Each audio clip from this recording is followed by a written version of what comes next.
Let's talk about one of the other big stories, though, and an incredible tragedy was the murder, the kidnapping, murder, and dismembering of an 8-year-old boy in Brooklyn, Libby Kletzky, in which some people found the Jewish volunteer neighborhood watch group Shomrim to have been less than exemplary in waiting a couple of hours after they started their search to involve the New York Police Department.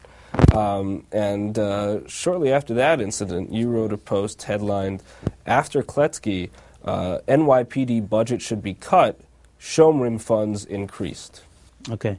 One of the most inaccurate things about this Kletzky event is the suggestion from reporters, and I've seen it in the New York Post recently too, to say that the Shomrim or the community mishandled this case, and a report in the New York Post went all the way to suggest that because of their mishandling of this case, this led to Kletzky being found dead.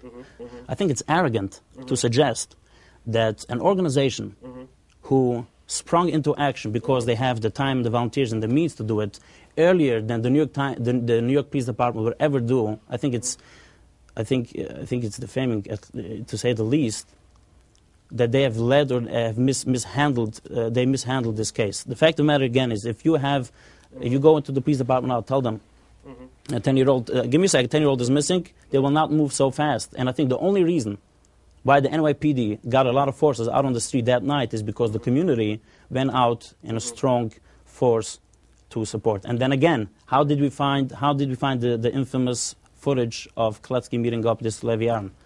Who found it? A community member. Who found the car? Again, I'm not suggesting the NYPD didn't do a good job. But I'm saying, if you want to go to this extreme, to claim that Shomrim messed up this case, the community messed it up, because we have our own policing, then how about, you know what, illustrate absurdity by being absurd, and go to the other side and say, you know what, how about you cut NYPD funding, increase Shomrim?